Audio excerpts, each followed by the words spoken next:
For example number 1, we always start by trying to visualize what the rectangle should look like, and I recommend that maybe you use your pencil to kind of see what they look like without drawing them to save yourself that time, and because it's really a skill of looking, not necessarily of writing. If I look at this direction, it does look pretty good, like it looks like I can cover the whole area and that my rectangles go from the red to the blue. Consider the other option.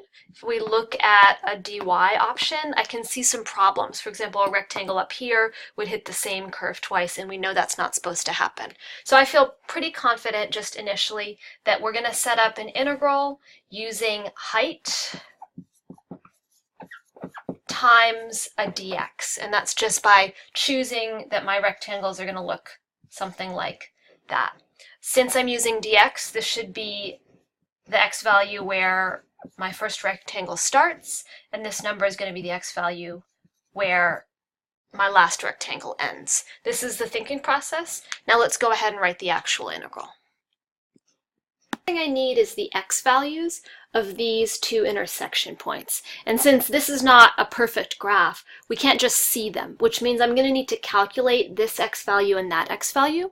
Think about it, it's actually just the intersection points of these two curves. So I'm going to go ahead and use my graphing calculator to find those two intersection points. You should too.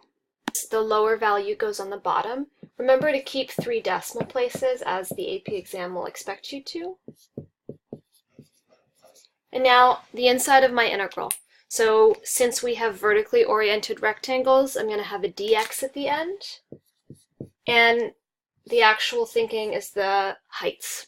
So if I look at this, the heights of my rectangles are going to be the y value from the red function minus the y value from the blue function. So I'm going to go ahead and use these expressions, starting with 2 minus x cubed plus x, and then subtracting x minus 1 to the 4th. From here you have two options. Most of the time, if you're allowed to use a calculator, this is just a definite integral. Its answer is a number. You can go ahead and put that into the calculator. If you wanted to, and if it's easy to, or if you're on a section of the test that doesn't allow calculators, you would want to simplify the inside, find an antiderivative, and then plug in the top and the bottom values. Since we've got decimals here and a pretty high value function, we'll just use the calculator with this example. Come out with a value of 2.740. Let's take a look at number 2.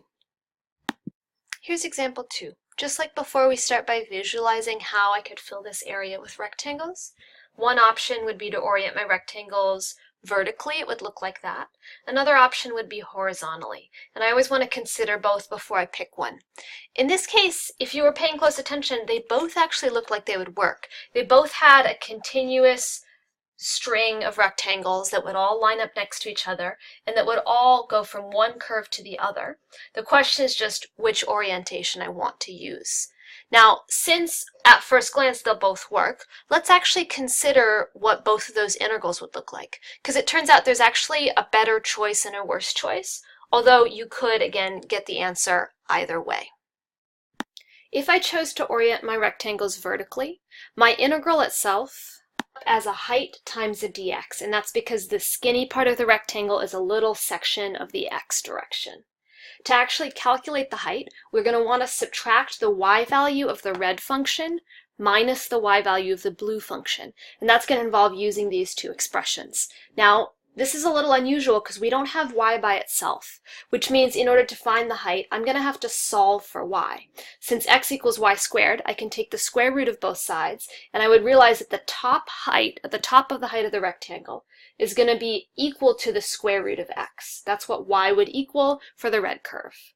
And then for the bottom curve, the blue curve, if I solve for y by taking the cube root of both sides, the height of the bottom curve, the y value, is going to simply be the cube root of x. So subtracting the y value from the top minus the expression for the y value from the bottom, we get this expression. And then, of course, we would take the integral from the x value of the starting point to the x value of the ending point. Before I take that next step, finding the antiderivative, let's consider what the alternative was. Wanted to use a horizontally oriented rectangle instead, or a series of them, I would end up multiplying a bunch of lengths times dy's, because the thin part of the rectangle, the part that's going to disappear when we take the limit and get a really accurate estimation of the area, that's a section of the y-axis. So we actually need to come up with an expression for the length of a rectangle that looks like this. Well, length is always going to be depending on x. Because you can see right here the length of this rectangle is basically the x value of the blue curve minus the x value of the red curve. And so what is the x value of the blue curve? Well, depending on where we are, the x value is always going to equal y cubed. So the length here is going to be y cubed, because that's the x value of the blue curve, minus the x value of the red curve, which is just y squared. And then, of course, we take the integral from the first y value to the last y value. And you can see pretty clearly we have two very different options. Now, you actually know enough math to take either of these integrals. You can find the antiderivative, no problem. But one of them looks easier to me, this one, just because I'd rather not deal with the square roots if I don't have to. So that's why in this case I would have chosen to integrate with respect to y. Obviously, you could get the right answer either way. So to finish this problem up, we just need to figure out what the starting and ending y values are. And I'm going to show you how to do this algebraically, since sometimes you may not have a calculator. Algebraically, if I wanted to find this point and that point, you might be able to just see what it is. But technically what you do is you treat this as a system of equations, and you'd solve for x and for y. So if I had these two equations, x equals y squared and x equals y cubed, I would set them equal to each other, and when I get that expression y squared equals y cubed, again I'm just like substituting in. Look at this, this has two solutions. It has a solution when y equals 0, and another solution when y equals positive 1. You could plug these both back in to figure out what the x values should be, but I don't really need them. This is the y value of the first point, this is the y value of the second point, and I can now use those in my integral. So again, I'm going to skip this for the rest of it, and I'm just going to continue working this integral out. It would be the integral, remember the smaller number goes on the bottom, from 0 to 1 of y cubed minus y squared dy. And technically, that's all in parentheses. From there, we would need an antiderivative. We have the antiderivative, we plug in 1 and 0, subtract them, and end up with a very simple answer of 1 over 12. Let's try number 3. Here's number 3, and this is a pretty distorted graph, but the basic shape is right. If I visualize my two options, this would be a choice of dx, x variable of integration, vertical rectangles. It looks okay just looking at them. If I look at the alternative is horizontally oriented rectangles, and I can see that there's a problem. So there's actually a couple problems. The first problem is once I get down here, a horizontally oriented rectangle would touch the same curve twice, which we don't want.